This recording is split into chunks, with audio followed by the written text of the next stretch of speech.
अध्याय 2 समय का संतुलन। माया ने हैरी के साथ कॉटेज में प्रवेश किया। अंदर सभी तरह की घड़ियां रखी हुई थी। घड़ियों में से कुछ छोटी छोटी थी तो कुछ बहुत बड़ी। कुछ घड़ियां पत्थरों से बनी हुई थी तो कुछ लकड़ी की। हैरी ने माया को अपनी घड़ियों के बारे में बताया। उनमें से कुछ घड़ियां सिर्फ समय दिखाती थी तो कुछ अनोखे काम भी कर सकती थी।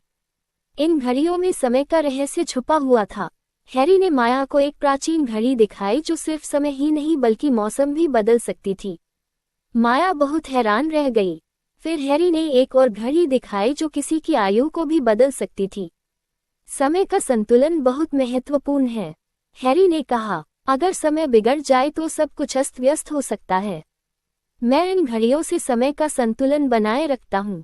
इसके बाद हैरी ने माया को कहानियां सुनाई जिनमें समय के साथ खेलने से किस तरह समस्याएं खड़ी हो गई थी।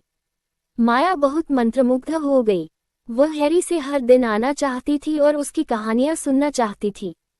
कई दिनों तक माया जंगल से हैरी के पास आई रही। हैरी ने उसे समय के महत्व और उसके संतुलन के बारे में बहुत कुछ सिखाया। माया को अब समय की कीमत समझ में आने लगी थी। वह हर पल की कद्र करना सीख रही थी। हैरी और माया के बीच अब एक गहरा बंधन बन चुका था। माया को लगता था कि हैरी अब उसका दूसरा दादा बन चुके हैं।